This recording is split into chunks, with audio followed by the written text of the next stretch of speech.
Bonjour tout le monde, nouveau cinéma aujourd'hui, on va parler d'un film qui est sorti uniquement en VOD sur Apple TV. Il s'agit du film Swan Song. Swan Song, le chant du cygne, donc, est un film qui est réalisé et écrit par Benjamin Cleary, un film américain dont la musique est composée par Jay Wadley. Il est sorti le 17 décembre 2021, donc comme je l'ai dit précédemment, uniquement en VOD sur Apple TV, et il dure 1h52. Au casting du film, on va retrouver Mahershala Ali. Alors d'ailleurs, pour information, il s'appelle pas du tout Mahershala Ali. Il s'appelle en réalité Mahershala Baz Gilmore. Un prénom plutôt long. D'ailleurs, j'ai pas vraiment de place dans le cadre pour le faire passer. Je vais essayer de le réduire un peu. On retrouve également au casting Naomi Harris, Awkwafina et Glenn Close. Venons-en maintenant à l'histoire du film. Swan Song, ça raconte l'histoire d'un homme, Cameron, un homme qui est en phase terminale d'une maladie quelconque, qui n'est pas vraiment mentionnée dans le film, mais dans le fond, on s'en fout un peu de ce que c'est comme maladie de toute façon. Il sait qu'il va mourir, il sait que ça devra arriver d'ici peu de temps, et on va lui proposer de se faire remplacer par un clone. C'est une expérience qui a déjà été tentée 2 fois, qui a fonctionné, et on va lui proposer de le faire pour que sa famille n'ait pas à supporter son deuil, ils seront même pas au courant de sa mort finalement.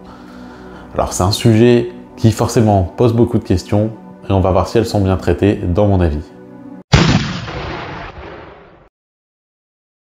Pour commencer de manière très claire, mon avis sur Swan Song, c'est que c'est un film qui aurait eu largement sa place dans les salles de cinéma, et qui se retrouve forcément limité par sa sortie sur Apple TV, notamment parce que, par chez nous, on n'en a quasiment pas parlé de ce film, voire pas du tout, parce qu'Apple TV, on n'est pas beaucoup à l'avoir par ici. Pourtant, il aurait largement mérité qu'on en parle plus.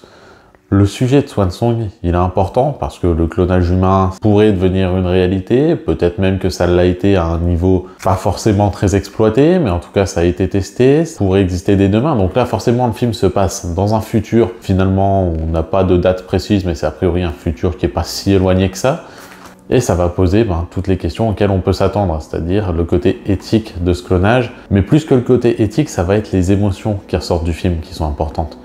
Ici, le personnage de Cameron, lui croit bien faire, il veut se faire remplacer par son clone pour pas que sa famille ait à supporter sa disparition, pour pas que son fils ou son enfant à venir vive sans père. Il veut que tout soit parfait pour son départ et il va lui-même se mettre en retrait pour se faire remplacer par ce clone. Pendant un temps, il va même pouvoir voir par les yeux de ce clone, voir si tout se passe bien, voir si tout est correct. Alors évidemment, c'est un peu dérangeant. Et c'est un peu dérangeant parce qu'on se met à sa place, on imagine ce qu'on peut ressentir. La question, il n'y aura pas vraiment de réponse au final, chacun trouvera la sienne. On ne sait pas si son choix sera le bon, s'il ne sera pas le bon.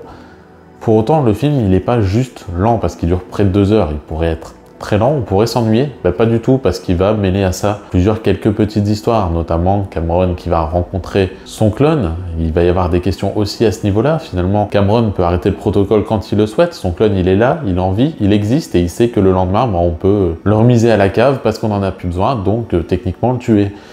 Il y a des tas de questions éthiques qui se posent. Et Swan Song ne peut pas répondre à toutes ces questions. Il va développer une intrigue autour et il va laisser chacun choisir ses propres réponses. Et pour ça, pour moi, il est totalement réussi. La scène finale est totalement symptomatique de ce film, est totalement en accord avec le film. Et en toute honnêteté, la scène finale m'a fait verser une larme. Tellement elle est belle, tellement elle est bien faite, et pourtant elle reste au final un peu dérangeante quand même.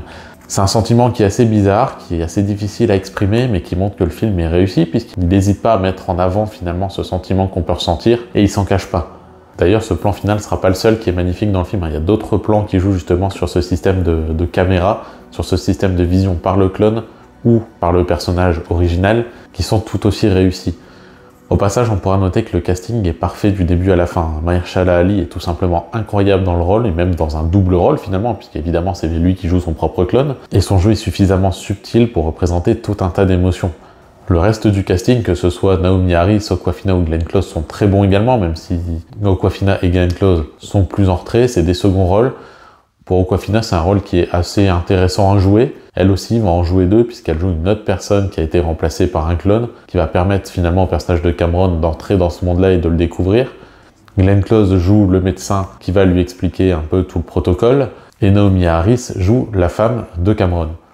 Ils sont tous parfait. Le film, en termes de photographie, est aussi une belle réussite, avec un côté futuriste qui des fois fait un peu kitsch, mais au final, ça fonctionne pas trop mal, ça donne cet aspect futuriste sans forcément trop appuyer dessus et sans que ce soit exagéré.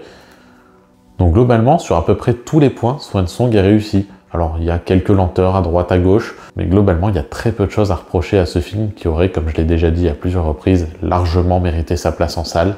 Alors la situation fait que avec le Covid, il n'a pas forcément pu sortir fin 2021 dans les salles. Il aurait mérité peut-être une sortie plus tard pour toucher un plus large public. En attendant, si vous avez vu, que vous ayez aimé ou pas Swan Song, je vous invite à laisser votre avis sous la vidéo et je vous souhaite une bonne journée à toutes et à tous. Une occasion unique. Je suis pas prêt, je l'ai pas autorisé à y aller. Vous êtes condamné. J'ai l'impression de retomber amoureux d'elle, comme au premier jour. J'aime pas ça. Et moi, tu crois que j'aime ça? M'entendre dire que je suis pas moi parce que tu es pas moi. Et tu le seras jamais!